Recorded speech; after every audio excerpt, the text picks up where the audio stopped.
सभी की निगाहें सोमवार को संसद में पेश किए जाने वाले आम बजट पर टिकी हुई है।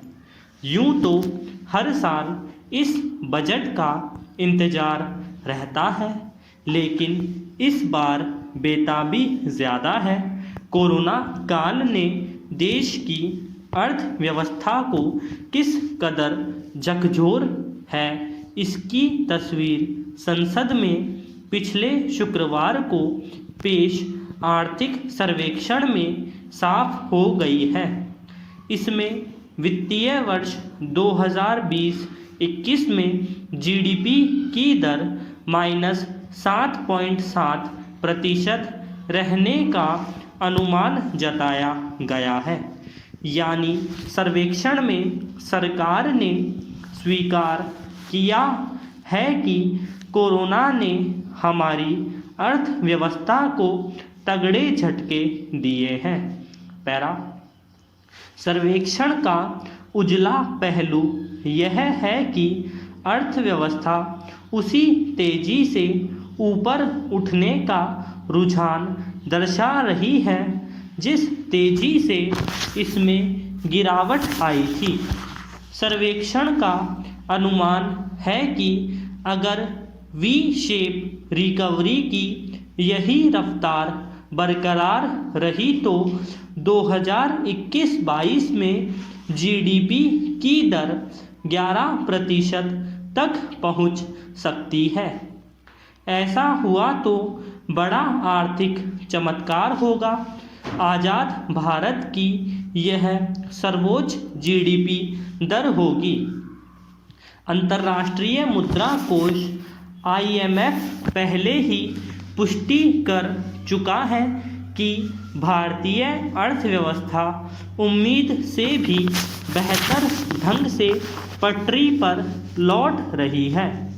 पिछले अक्टूबर में उसने भारत की विकास दर 8.8% रहने का अनुमान जताया था, लेकिन उसकी ताज़ा रिपोर्ट में यह आंकड़ा 11.5% बताया गया है।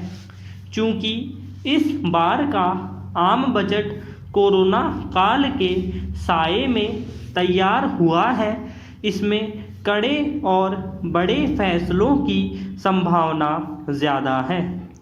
केंद्रीय वित्त मंत्री निर्मला सीतारमण से पहले आज़ाद भारत में शायद ही किसी वित्त मंत्री को ऐसे मुश्किल दौर में बजट तैयार करना पड़ा होगा।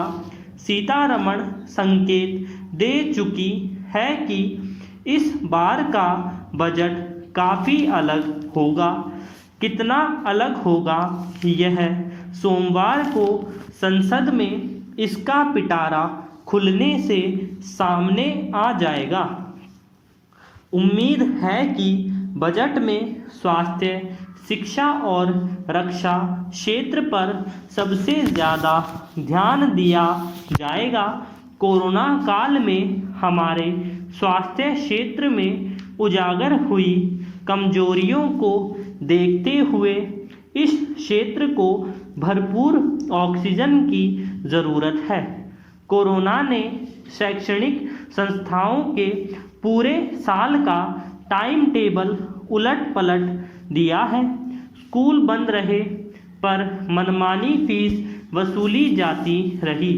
अगले सत्र के सुचारू संचालन के साथ साथ पिछले सत्र के नुकसान की भरपाई भी ज़रूरी है।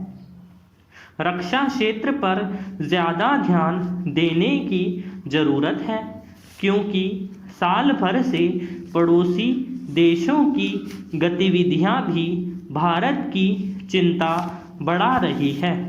पैरा कोरोना ने हर क्षेत्र की अर्थव्यवस्था की कमर तोड़ी है, इसलिए हर क्षेत्र ने बजट से राहत की उम्मीद लगा रखी है। सेवा और निर्माण क्षेत्र सबसे ज़्यादा प्रभावित हुए हैं। रोजगार के मौके बढ़ाने के साथ ऐसे उपायों की भी दरकार है कि कल कारखानों में विकास के पहिए पूरी रफ्तार के साथ घूमने लगे। उम्मीद है कि बजट में तेज विकास के प्रावधानों के साथ देश के समतामूलक विकास पर भी जोर रहेगा।